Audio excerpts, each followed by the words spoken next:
Hello and a very warm welcome to all of you. This is Game On and I'm Neha Bharadwaj. Also, after months of deliberations, finally we have it. India versus Pakistan will be held in Dubai in the ICC Champions Trophy 2025 and we have the date out now.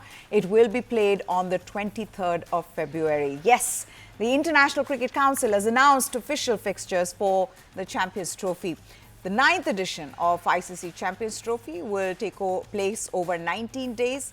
The limited overs tournament is set to begin on 19th of February in Karachi with the final on 9th of March. The 8-team tournament will feature 15 matches and they will be played across Pakistan and in Dubai. This is the much anticipated tournament, but in this tournament, the biggest match, which is India versus Pakistan. That clash is slated for February 23rd in Dubai. In Pakistan, Rawalpindi, Lahore and Karachi will be the three venues to host the tournament. So, if you all are wondering when is going to be that big match between India and Pakistan, that's on 23rd of February, so you can mark your calendar. Each Pakistan venue will feature three group games apiece, with Lahore hosting the second semi-final. Lahore will also host the final on 9th of March, unless, of course, India qualify. If India makes it to the final, then that will be shifted to Dubai. Both the semi-finals and the final will have reserve days. The three group matches involving India, as well as the first semi-final, they'll be played in Dubai. Pakistan take on New Zealand in the Group A tournament opener in Karachi on 19th of February. Take a look at that. In Group A, you have Pakistan, India, New Zealand and Bangladesh. That's your Group A. And if you look at Group B, you will see the other teams in that which will be the matches that will be played in Pakistan. The Dubai leg, though, begins on the following day with India taking on Bangladesh on 20th of February. Group B begins on 21st of February. There you look at Group B, which will have South Africa, Australia, Afghanistan and England. Their first match from Group B begins on 21st of February with Afghanistan squaring off against the Proteas in Karachi. A big weekend then kicks off with rivals England and Australia set to clash in Lahore on Saturday, 22nd of February. The 8 sides in the Champions Trophy are competing for the famous white winners jackets. They are the teams that finished in the top 8 positions on the ICC Men's Cricket World Cup points table in 2023. Group A of the tournament, like we've been saying, features current champions, the trophy holders and hosts Pakistan, along with India, New Zealand and Bangladesh. Group B features Australia, alongside Afghanistan, England and South Africa. Those are the matches for India, along with the final and the semi-final details. So Group A has Pakistan, India, New Zealand and Bangladesh, and Group B consists of South Africa, Australia, Afghanistan and England. In case you missed it, let's just also take a look at India's schedule. In this, there you go. India will play Bangladesh on the 20th of February in Dubai. That's the first group game that they will play, Group A. Then, of course, is the big match on 23rd of February, India versus Pakistan. That's again in Dubai. All matches for India will be in Dubai. Then there is India versus New Zealand. That's on 2nd of March. The semi-finals, semi-final 1 is on the 4th of March in Dubai. And semi-final 2, 5th of March in Lahore, Pakistan. And then there is the big final that is on 9th of March. That's going to be held in Lahore. But if India make it to the finals, then that gets shifted to Dubai. So there you have it. Finally, after weeks of intense deliberations, whether India will go to Pakistan, will Pakistan ever come back to India for future ICC tournaments, you have the full schedule. Okay, we move on now. India skipper Rohit Sharma on Tuesday dismissed fears about his knee injury he suffered during practice, and top order batters their form ahead of the Boxing Day test. About his knee, the Indian skipper said that it was fine, but he kept the suspense over his batting position. Rohit had got hit on the left knee during the training session at the MCG, and there was this speculation about the seriousness of the injury. He said, my knee is fine. This is during a media interaction ahead of the fourth test match between India and Australia. It gets underway in Melbourne on Thursday, which is the Boxing Day, a day after Christmas. Rohit missed the opening test down under to be with his family for the birth of his second child. He was expected to reclaim that opener slot. But KL Rahul, he impressed with a brilliant 77 in India's win at Perth. That prompted a rejig of the batting order, with the skipper moving down to number 6. The change, though, that has not been fruitful for Rohit and for India, as he's managed just 10, 3 and 6 runs in the last 3 innings. While Rahul hasn't cashed on the opportunity by notching up a fine 84 in the first innings at Brisbane in the third test. The skipper said he would do whatever is best for the team. He said, let's not worry about who bats where. Also added, something that we need to figure and not something I would be discussing here. We will do what is best for the team.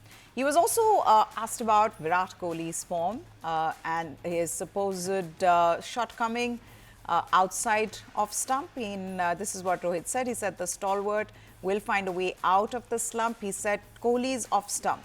You only say modern day great. Modern day greats figure out their own path. So wasn't in a mood to really speak a lot during that interaction, but this is what he said. He said for a modern day great, he is going to figure out his own path. Kohli scored a century in the second innings of the Perth test, which India won after being dismissed for 150 in the first innings. However, he was dismissed for 7 and 11 in the second test, which Australia won by 10 wickets to level the series, while in the drawn third test at Brisbane, he made 3. Now, young Yashasvi Jaiswal, he's also failed to fire following his match-winning 161 in the first test, but Rohit said he will be encouraged to play his natural, free-flowing game. Now, Rohit Sharma is yet to get into his elements in the series, and Virat Kohli has been inconsistent throughout the 6 innings that he's played so far. But the fans in Melbourne, they are looking forward to these two legends to turn the tables for the home team. Listen in. I'm a Kohli person, so I will be gunning for Kohli. Even I like our captain to make some runs as well. So Rohit Sharma, I just love his batting. And then we have Bumrah, so it's not about our batting now. It's the bowling as well. And I think the new Akashdeep is also doing well. So yeah, I'm following them pretty seriously. What they have done in Perth, I think they are going to repeat in MCG as well. Yeah, it should be great. Actually, it all depends upon the batting. So Kohli, Virat Kohli, and also Rohit Sharma. So main thing is batting in India. So if they can put up a good score, then I think that should be a good thing for them to win. Yeah. Mostly team is in good momentum. I think आपस में अगर mindset सही रहेगा तो it should be close one, but I think India does have the upper hand here. It's exciting. 100,000 people at the stadium. I think this will be a spectacle. I do think India is going to win this because India's done very well previously at this ground. I do think India has the resources, and there's obviously Jasprit Bumrah, who is a once-in-a-generation bowler. So I do think that's going to make a huge difference, and I do get the feeling that the support cast is going to show up this time. Nitish Reddy आया, बहुत अच्छा है, उसका domestic भी बहुत अच्छा रहा है, उसका लास्ट टाइम 442 हाईएस्ट रहा है, तो अच्छा रहा उसका 40 प्लस रहा है 4 इनिंग्स में, तो होपफुली गुड ही होगा. और जायसवाल का भी जैसे फर्स्ट टूर है ऑस्ट्रेलिया का, अच्छा खेल रहा है, कोई बात नहीं, बस थोड़ी सी उम्मीदें गिल से है, गिल भी वन डाउन आके परफॉर्म करे, रन चाहिए उससे भी इस मैच में। Indians will come back really hard in this and इतने सारे players को इतना सारा point prove करना है, चाहे वो शुभमन गिल हो, चाहे वो यशस्वी जायसवाल हो, चाहे वो रोहित शर्मा हो, चाहे वो ऋषभ पंत हो, there are so many players जिनको fire करना है, right? Mumbai all-rounder Tanush Kotian, he will join the Indian contingent in Melbourne on Wednesday. Kotian was part of the India A tour to Australia before the Border Gavaskar Trophy, and he's been picked as R. Ashwin's replacement in India's squad for the Melbourne and Sydney tests, where the pitches are expected to offer some assistance to spinners, unlike in the first 3 tests. Kotian was in Ahmedabad as part of the Mumbai squad for the Vijay Hazare Trophy when he got the news about his selection to fill the slot vacated by Ashwin's sudden retirement. The 4th test of the Border Gavaskar Trophy starts on Thursday. And of course, India right now are level with Australia in this series. Rohit initially joked that Kotian is called as Kuldeep Yadav, doesn't have a valid visa, but on a serious note, he elaborated the selection call. He said, and I quote, not that Tanush is not good enough. He's shown in the last 2 years what he's done in domestic cricket, and we really wanted just a backup in case we need 2 spinners playing at the MCG or Sydney. You need a backup option. Kuldeep, of course, is not 100% fit. He went through a hernia surgery, and the other options like Akshar had a baby, so he's not going to travel. Tanush was the right option for us at this point. He's certainly shown in the domestic level what he is capable of. The 26-year-old, he's played 33 first-class games, has taken 101 wickets at an average of 25.70. He's also scored 1,525 runs in 47 innings at 41.21 with 2 centuries and 13 50s. On to what's going on in the Australian camp now. Their teen batter, Sam Constas, he's set to make a dream debut at the MCG during the Boxing Day test, even as injury cloud looms over their prolific run-getter Travis Head, who suffered a quadriceps muscle strain during the 3rd game at the Gabba. Constas is just 19. He will become the 468th Australian men's test cricketer to don the baggy green during this game on December 26th. After selector Tony Dodmaid, he informed him about his inclusion during training at the MCG. Constas will become the youngest test debutant for Australia since 18-year-old Pat Cummins broke into the squad in 2011. Dodmaid informed Constas about his inclusion, and that was really a departure from the protocol. As traditionally, it's the Australian skipper who confirms the playing 11 on match eve or on the morning of the match. Constas replaces Nathan McSweeney in the side after the opener was dropped because of a string of poor scores in the 3 tests so far. Relaxed, knows his game, in a good place at the moment. So, and he'll play Boxing Day, so I'll get that one out of the way. Yeah, I mean, we said from the get-go when leading into the summer that we wouldn't shy away, and age was no barrier. And what he's shown is a array of shots, the ability to put pressure back onto opponents. And he gets his opportunity. So we're really excited for him. Boxing Day, the biggest stage, you might as well get that one out of the way early. And their coach Andrew McDonald also confirmed that informed batter Travis Head is not fully ruled out of the Boxing Day test. The team is optimistic about his availability, but a medical advice needs to be taken. A medical question needs to be answered. Yeah, really confident that he'll play. Has he got some things to work through? Yeah, he has. So that's what you would have seen. There's no concern at the moment. Has he been officially ticked off? I'm not sure. I didn't see the sort of back end of his training session there, but I'm pretty confident he'll play. What are the things he needs to do to get through? That's probably a medical question. I think he looked good with the bat in hand, so obviously skills are in good order. It'll just be basically what risk is associated with that. He had a small strain to the quad. I think that was declared. Hopefully it was declared. Former Australian captain Ricky Ponting fears that India top-order batter Shubman Gill, he has made far too many changes in his batting approach, which is hindering his run-scoring ability on away tours. Ponting also observed that the way out for the young cricketer is to trust his instincts.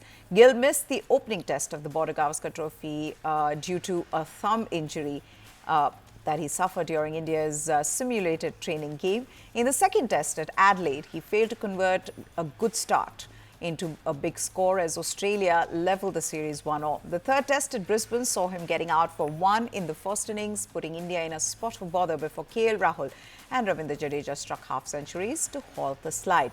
Ponting said he had observed several changes in Gill's technique during the second test at Adelaide, which were impeding his ability to score runs. He said, and I quote, "I watched him a little bit in Adelaide and it almost looked like he changed things up too much. Scott Boland was bowling and he changed his guard. He moved across to the off stump, presented his front pad to Boland, and Boland got him out with a full straight one."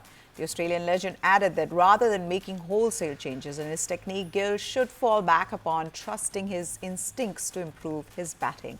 If anything, he said, I think he needs to back himself a little bit more, needs to back his defensive technique a little bit more here in Australia and still find a way to be able to score quickly. I'm sure when he's at home or when he's generally scoring runs anywhere around the world, he scores them in a nice attacking mode and almost to the point where he's not really thinking about getting out. He's only thinking about scoring runs. Gill's composed 91 at the Gabba during the 2021 tour had helped India clinch a historic series win, but since then he scored just one test run away from home. That was in Bangladesh in 2022.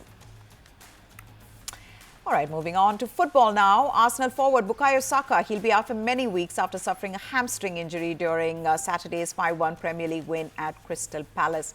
Saka will miss their Friday's league game against Ipswich Town at the Emirates. Saka has recorded 5 goals and 10 assists in the league this season, helping Arsenal to third place in the standings. The England international was forced off in the 22nd minute of their match against Crystal Palace and later left the stadium on crutches. In October and November, the England international missed 3 Nations League games as well as Arsenal's league defeat at Bournemouth and their Champions League win over Shakhtar Donetsk due to injury to that same leg.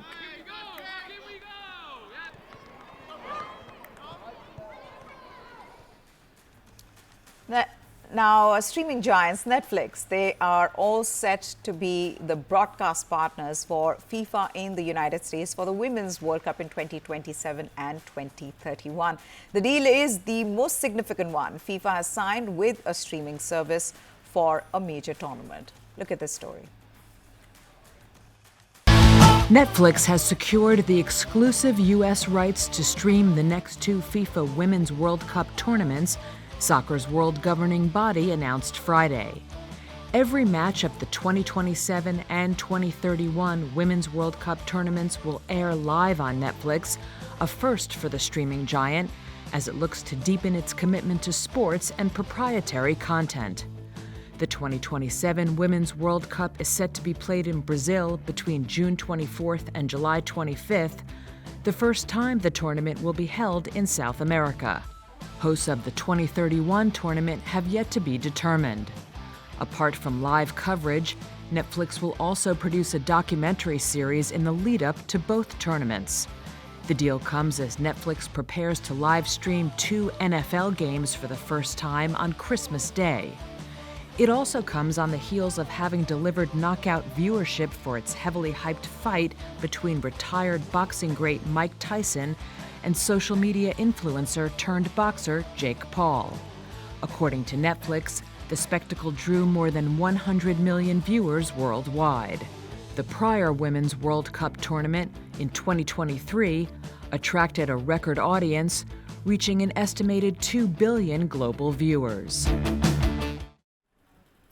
The World Football Players Union is not agreeing with FIFA's temporary changes to transfer rules. The world governing body for football on Monday adopted an interim framework concerning the regulations on the status and transfer of players following a Court of Justice of the European Union ruling following the landmark Lassana Diarra judgment. Former France international Diarra had challenged FIFA's rules due to a dispute with a club dating way back in 2014. The European Court of Justice ruled in October that some rules were contrary to European Union law because they restricted freedom of movement and were anti-competitive. FIFA then opened a global dialogue and on Monday published interim amendments which take effect in time for the January transfer window. FIFA in a statement said that the amendments strike a balanced compromise, but Global Players Union FIFPro, they were against the changes and accused FIFA of failing to reach a consensus. Union has issued a statement which reads, following Lassana Diarra's successful challenge against the legality of Article 17 of the FIFA regulations of the status and transfer of players, FIFPro informed FIFA of the conditions under which it could negotiate the amendments to the regulation to reflect the ruling. Until now, we've been unable to reach a consensus. We do not agree with the temporary measures announced by FIFA, which have been introduced without a proper collective bargaining process. The measures do not provide legal certainty to professional footballers and do not reflect the judgment by the European Court of Justice. FIFA said there was a clear understanding between all parties that the interim measures have no impact on ongoing discussions over long-term amendments to the rules and introduced interim changes to offer stability and certainty for the upcoming transfer window.